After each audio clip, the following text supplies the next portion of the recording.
toutes, c'est l'équipe Hobbit et on se retrouve avec plaisir pour une nouvelle vidéo s'intitulant News Hobbit 3.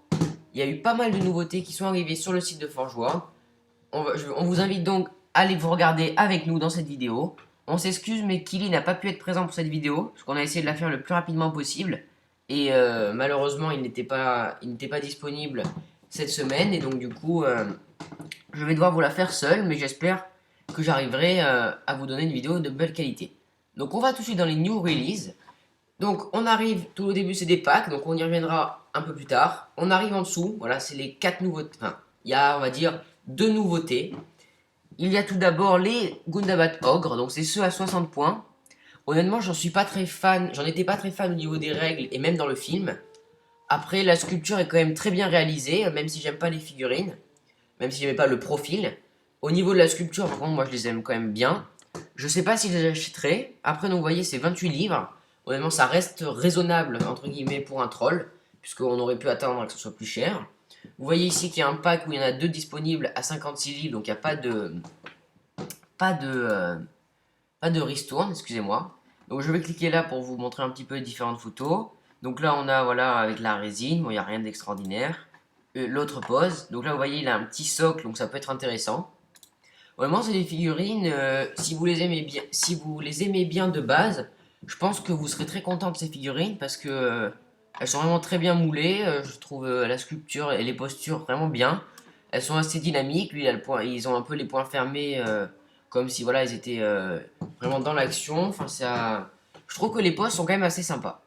La deuxième nouveauté, donc ça c'est une petite surprise presque, parce que c'est pas le truc qu'on s'attendait à voir en premier comme nouveauté. C'est un état-major des nains des monts de fer. Vous voyez, Iron Hills Dwarf Command. Donc on s'est pas trop attardé, on n'a pas trop regardé. Mais à première vue, donc vous voyez devant, il doit y avoir un capitaine. Alors je sais pas si c'est le premier, mais voilà, c'est peut-être lui, ici à gauche.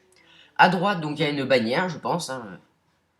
Ensuite, là, nous avons deux derrière le capitaine avec la bannière. Honnêtement, là, la peinture est quand même très bien réalisée. Ça vous montre la qualité également de la sculpture avec tous les petits reliefs qui sont mis en valeur.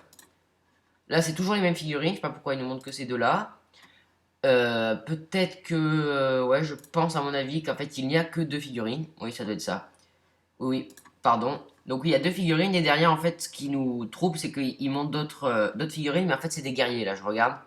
Donc ok, donc ce Dwarf Command, il y a bien deux figurines, un capitaine et une bannière. Honnêtement, 20 livres les deux figurines, bon, c'est un peu cher, mais ça peut rester raisonnable si vous aimez bien ces figurines.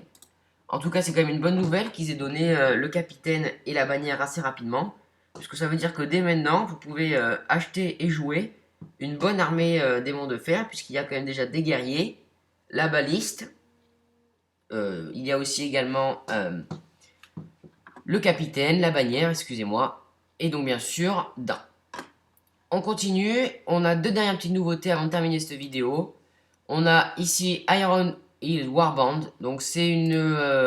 voilà, elle comprend donc l'état-major avec les deux, plus une boîte de 12 guerriers, si je dis pas de bêtises. Donc là, on va les compter, je vais regarder rapidement. 3, 6, 9, 12, ouais, c'est ça. Donc voilà, donc pour 60 euros, vous avez l'état-major plus, pour 60 livres, pardon, vous avez l'état-major plus les guerriers. Alors, ben, je vous propose qu'on aille voir donc, dans The Hobbit Trilogy pour voir si c'est avantageux ou non. Alors, on descend, donc on va aller dans Iron Hill Dwarf. Vous voyez qu'il y a quand même maintenant 7 propositions, donc ça commence à se garnir. Donc non, vous voyez, ouais, ce que je me disais, c'est 40 livres les nains, plus 20 Dwarf Common, donc c'est toujours un petit peu... je sais même pas pourquoi ils font ça honnêtement, puisque ça n'en voit pas trop d'intérêt, puisque qu'on achète séparément ou non, ça ne change strictement rien. Après, voilà, si vous préférez faire un seul achat, enfin, libre à chacun, mais voilà, pas de ristourne non plus, c'est ce que je me disais. Donc on va enlever ça, on va revenir sur le deuxième paquet. Donc là on voit donc 100 livres, il y a 6 berserkers plus les 2 ogres.